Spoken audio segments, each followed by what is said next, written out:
La conmemoración de los 500 años del descubrimiento de América sirvió para que, desde diversas perspectivas, se le creara tan importante acontecimiento. En el campo de la literatura, vieron la luz ensayos, cuentos y novelas que abarcan distintos ángulos del descubrimiento, diferentes perspectivas que permiten vivir y revivir dichos acontecimientos de una manera única. De la mano de muchos autores, pudimos adentrarnos en estas expediciones, formando parte de estas, al menos como un espectador, imaginando cómo hubiese sido haber pisado tierras presuntamente nunca antes vistas. Se hace a través de la televisión, películas o títulos. Sin embargo, y lastimosamente, existe un libro el cual no llegó a recibir el mérito que necesitaba y que, de hecho, es el tema principal que nos reúne el día de hoy. Una de las novelas más importantes de estos sucesos es del escritor uruguayo Napoleón Baxino Ponce de León. El Maluco, la novela de los descubridores.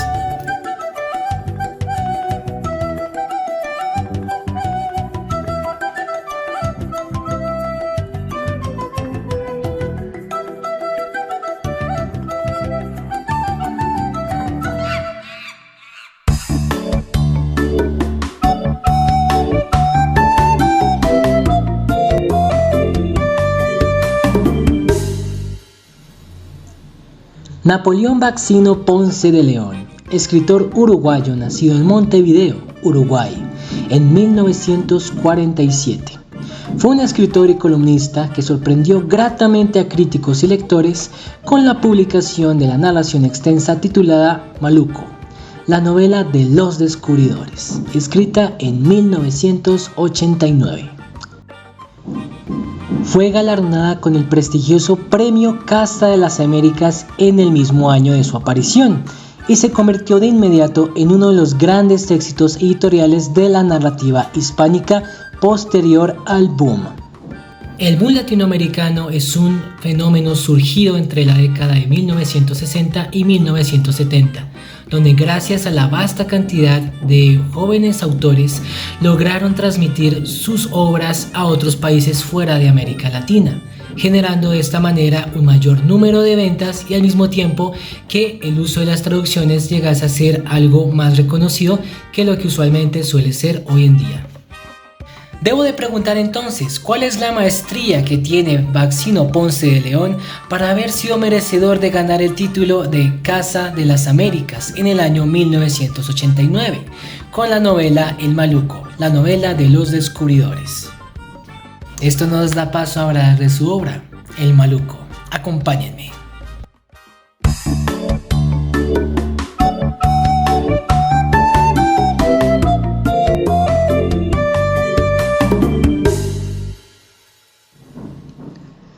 El Maluco nos adentra en el conocido viaje de Magallanes y Elcano, en busca de hallar una ruta para la Tierra de las Especias, siguiendo las normas previamente establecidas entre España y Portugal con el Tratado de Tordesillas.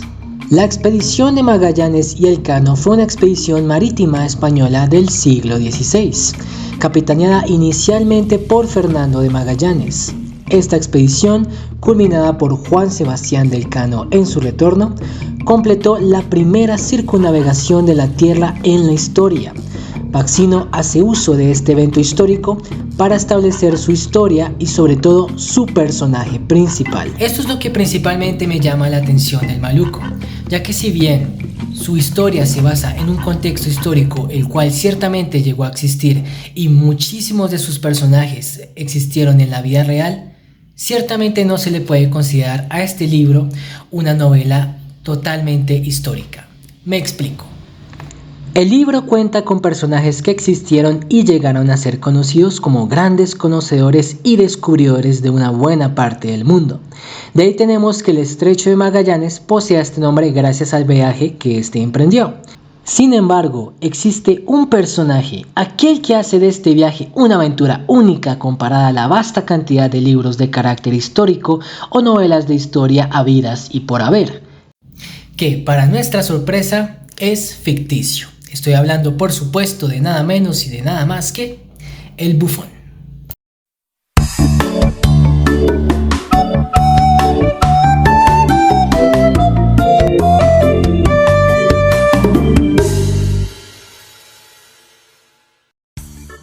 Paréntesis, Alteza, para recordarte que quien escribe estas páginas no es un dios, ni la moza fulana o mengana, ni una quimera cualquiera, sino Juanillo Ponce, de carne y hueso, como cualquier hijo de vecino.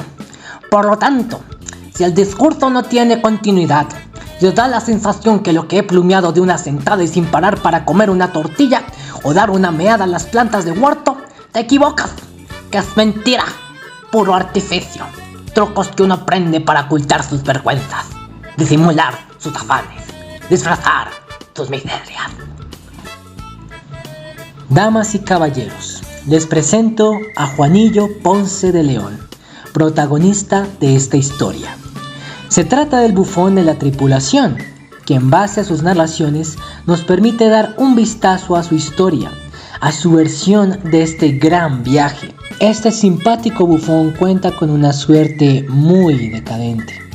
Lastimosamente para él, su nombre ha sido borrado de la nómina oficial de todos los tripulantes que llegaron a participar en esta gran expedición, por lo cual su historia y su nombre ha sido totalmente borrado.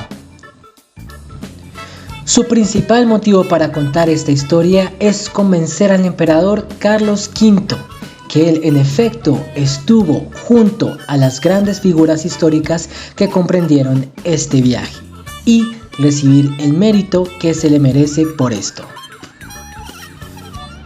Juanillo posee una personalidad muy bien esbozada y definida, siendo el principal motor de la historia.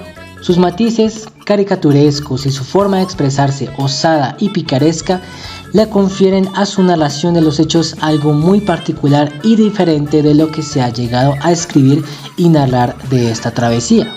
Si bien este personaje no llegó a existir en absoluto, sus matices y su manera de ser tan característica le confieren como una persona a la cual tú crees que realmente existió, que el bufón realmente estuvo ahí, junto a grandes descubridores de esta expedición.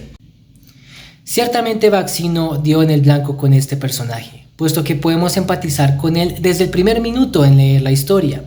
Esto genera que podamos llegar a entender sus motivos y su principal razón por la cual él quiere convencer al emperador V de que él estuvo en esta travesía. ¿Cómo se atreve a este bufón a discernir y cambiar toda la perspectiva que nosotros hemos tenido a lo largo de esta historia? ¿Cómo pretende meterse ahí, de lleno, en estos sucesos? Bueno, esa es una buena pregunta, y de hecho este bufón termina utilizando uno o más recursos narrativos los cuales permiten disfrutar esta historia de principio a fin. Con esto damos el siguiente paso a la narración.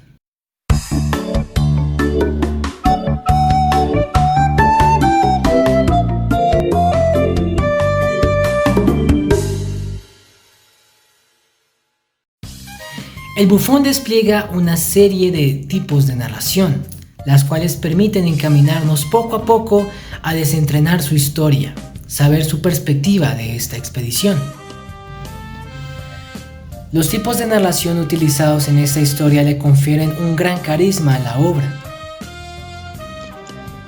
El primero se logra a través de un narrador protagonista, quien a través de su presentación le otorga verosimilitud y peso a su relato y le da el aporte para su petición, la cual es recuperar su pensión por los esfuerzos que el bufón logró por haber participado en la búsqueda de una ruta alterna a la Tierra de las Especias. La historia del libro nos dice que fueron 18 sobrevivientes los que llegaron a volver a la corona de España. Sin embargo, el bufón quiere convencer al emperador Carlos V de que en realidad fueron 19 sobrevivientes y que él es el último que falta en la lista para llegar a obtener su tan preciada pensión. Lo interesante del bufón es la manera en cómo él puede llegar a narrar estos sucesos, de una manera burlona y también paródica. Sin embargo, él no deja de lado el aspecto humano de sus palabras, ya que por encima de todo, él aparte de ser un bufón, es también un ser humano, y Baxino lo quiere reflejar muy frecuentemente a lo largo de toda la travesía. La presentación crónica la encontramos en una narración en primera persona. En el año de la encarnación de nuestro Señor Jesucristo de 1519, yo, Juanillo Ponce, natural de Bustillo del Páramo, en el reino de León, determiné venir a Sevilla a ejercer mi oficio de Truján y tener así ocasión de probar suerte en las nuevas Indias descubiertas, a poco por el almirante.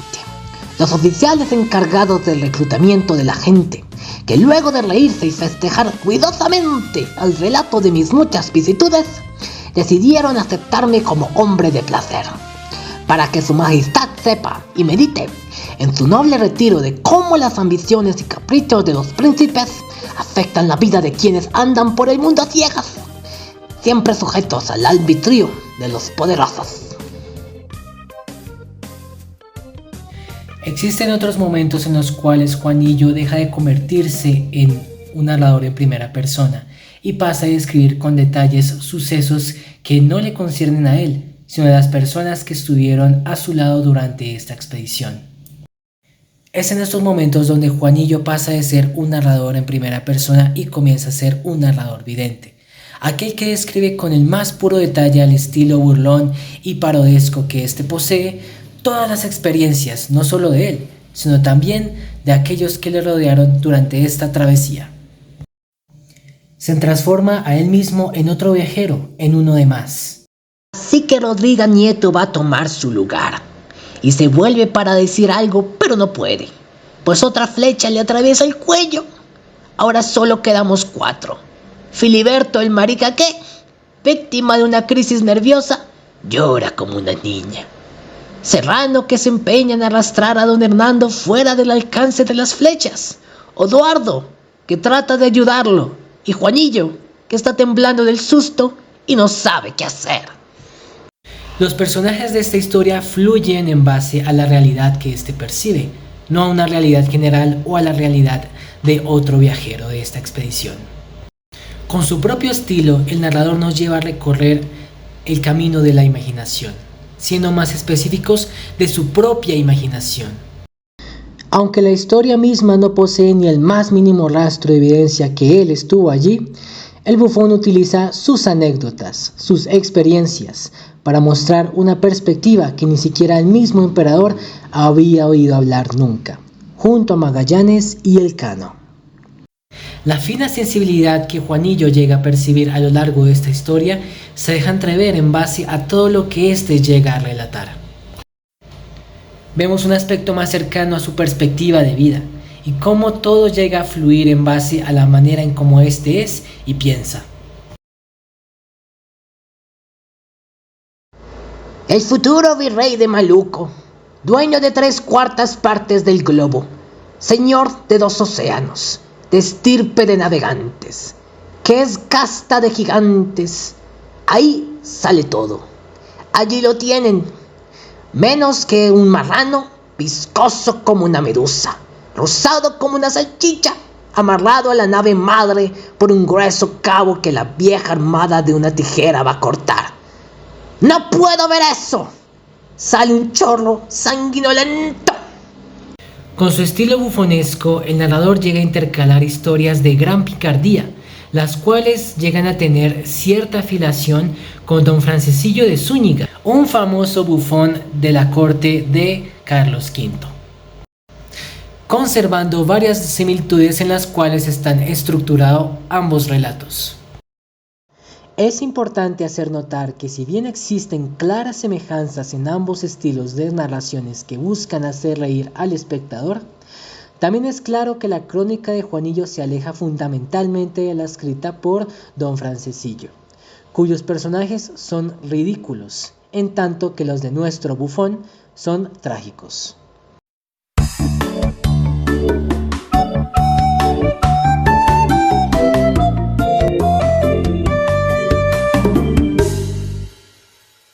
Debemos señalar que Baxino termina siendo un gran conocedor de los hechos, pero su crónica no está escrita con el afán de describir acontecimientos históricos. Ese no es su punto principal, sino que sus páginas llevan a recorrer los caminos que formaron las intrigas, surgidas por las rivalidades entre portugueses y españoles. A diferencia de muchos libros que podemos encontrar, los cuales relatan esta historia de una manera más heroica o epopéyica, dándole a nuestros personajes, Elcano y Magallanes, aires de descubridores legendarios, Baxino recrea estos sucesos históricos a darle a nuestros personajes un aire mucho más humano. Por ejemplo, a Magallanes no lo pone con filtros, de hecho le da un ambiente carente de corazas. Es un Magallanes sin máscaras, sin filtros, sin un disfraz que nos permita llegar a entrever esta historia no de una manera tan histórica o documentalista como usualmente se nos quiere plantear, sino más bien centrarnos especialmente en lo que llegaron a sentir, donde nos permita adentrarnos en él y en su forma de pensar, en todo lo que él llegó a vivir para haber conocido una ruta alternativa a la Isla de las Especias.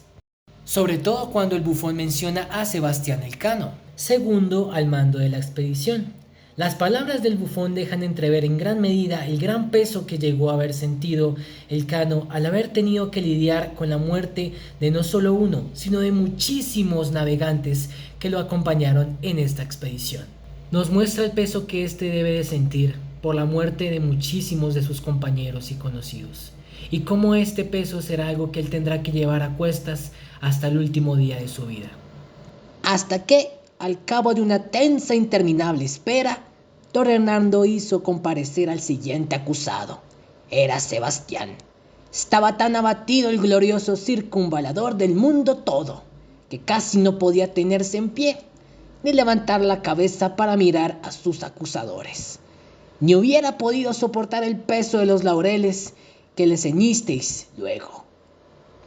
Esto es lo que ciertamente Baxino crea en su historia.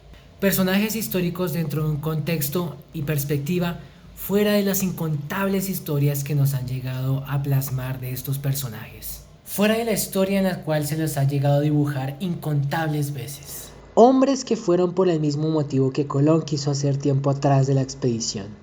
Vencer lo desconocido, hallar un sinfín de riquezas y quedar recordados en la historia como leyendas inmortales.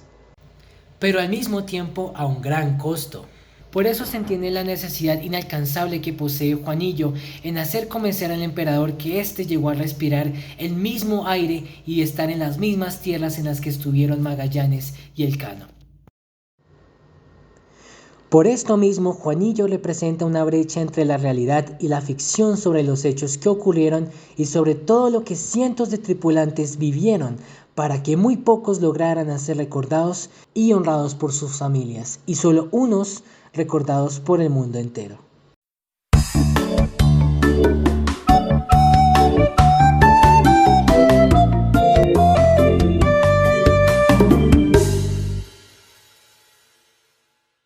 El narrador acusa a los que gobiernan de estar tan acostumbrados a la abundancia, al afán de generar riquezas a toda costa, que olvidan al pueblo que dicen representar.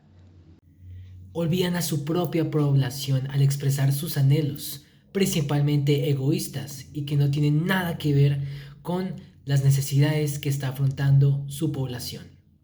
Juanillo les manifiesta a los gobernantes no solo de su época, sino también a los actuales, que son seres con espíritu mediocre, vacíos, perdidos dentro de sus riquezas e incompetentes al saber lidiar con las necesidades de su propio pueblo. ¿Cuántas veces no hemos visto el caso de este bufón en la historia?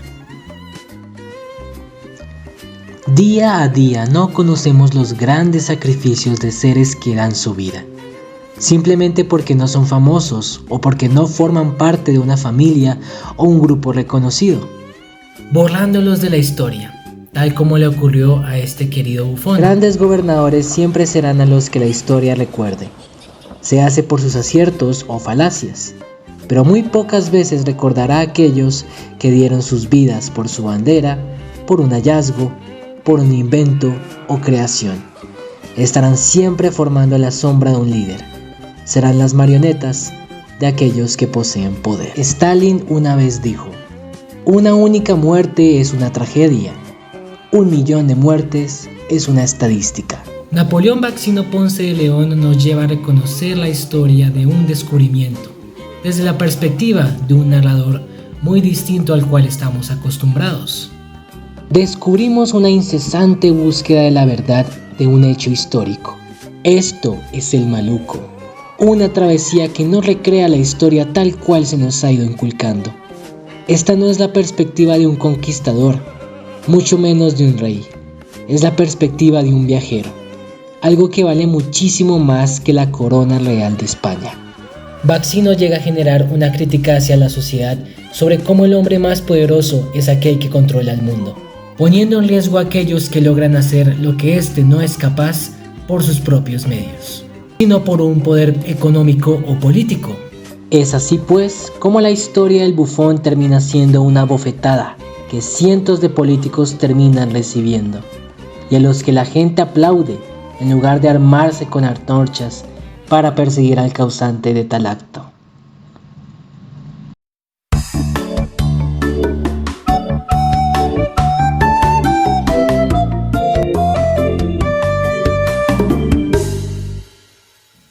En definitiva, Baxino propuso un mensaje muy claro de lo que realmente significa para muchos ser el bufón de nuestra propia historia. Tenemos nuestra propia perspectiva del mundo, nuestras propias experiencias, las cuales no serán siempre compartidas ni aceptadas por todos, especialmente si son estos los que erigen el poder. Pero será nuestro deber defender esa verdad nuestra, en lugar de seguir una verdad falsa. Baxino nos incita a conocer más sobre nuestra historia, más sobre nuestros orígenes, pues puede que tal vez nos topemos con que en más de una historia llegue a ver ese bufón, aquel que llegue a transmitir de otra manera todo aquello que conocíamos. Hagamos el esfuerzo de mirar hacia atrás para conocer aquello que muy pocos conocen y expresar la verdad, por más difícil que esto parezca.